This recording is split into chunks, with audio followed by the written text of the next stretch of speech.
15 साल हर रोज हर पल मैंने राघव की रखो नीता चावला के लिए नफरत का जहर घोला है।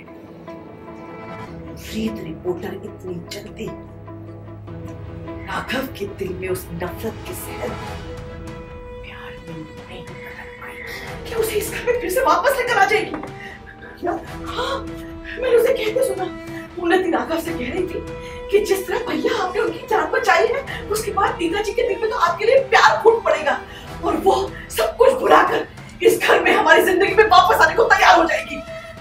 ऐसा हुआ तो बहुत बुरी खबर होगी हमारे लिए, क्योंकि अगर वो साथ में वापस आए तो ज्यादा वक्त नहीं लगेगा नीता चावला की याददाश्त को वापस आने में। और उसके बाद सबको पता चल जाएगा कि जिसने उनका घर, उनके बच्चे, उनका सब कुछ छीन लिया था उनसे।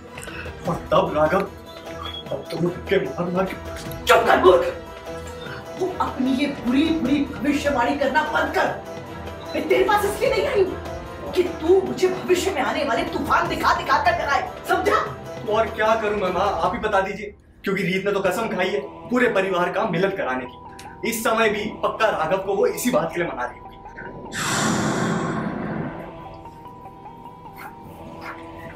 15 साल से हर रोज हर पल मैंने राघव की रगों में नीता चावला के लिए जहर घोला है। बहुत कमाल की कहानी है हमारी। एक तो आटा साटा के ऊपर कहानी थी, जहाँ पर एक लड़की, एक बेटी दूसरे घर में जाती है बहू बन के, और वहाँ की बेटी हम लेकर आते हैं अपने घर में। गारंटी वाली शादी, जैसे कि आप लोग सब अब जानते ही हैं।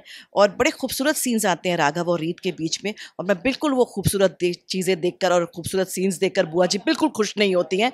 वो चाहती हैं कि रीत किसी भी तरह से इस घर से चली जाए, क्योंकि वो चाहती हैं कि उनका हुक्म बजे इस घर में। लेकिन रीत एक ऐसी लड़की है, वो आजकल की लड़की है, वो सवाल करती है, और कोई भी ऐसी सास जिसकी अपनी हुकूमत चाहिए, वो सवाल करने वाली बहू बिल्कुल भी नहीं चाहती। ये मेरी तुम्हें चुनौती है।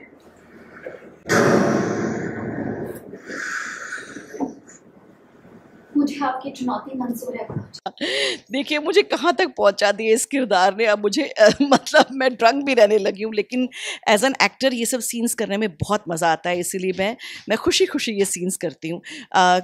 मुझे ऐसा लगता है कि राघव ने बोन मैरो नहीं दिया, क्योंकि मैंने पूरी कोशिश की है नीता को ऊपर पहुँचाने की। लेकिन जैसे कि आप जानते हैं, मैं भी माता रानी की भक्त हूँ, लेकिन माता रानी मेरी ठीक से सुन नहीं रही हैं आजकल। वो रीत की बड़ी सुनती हैं, तो वहाँ मुझे लगता है कि नीता अब गई भगवान के पास, इसीलिए मैं खुशी मना रही होती हूँ। और बाद में जब मुझ पे ये खुलासा होता है तो मेरा दिल बड़ा टूटता है, और फिर मैं अगले बवाल में लग जाती हूँ। मैं वो हूँ, बुआ जी वो हैं, शारदा सूर्यवंशी वो है जो कभी हार नहीं मानती। और वो बाजीगर फिल्म के डायलॉग की तरह बार बार ये बात कहती है कि जो हार कर भी बाजी को जीत जाए उसे बाजीगर कहते हैं।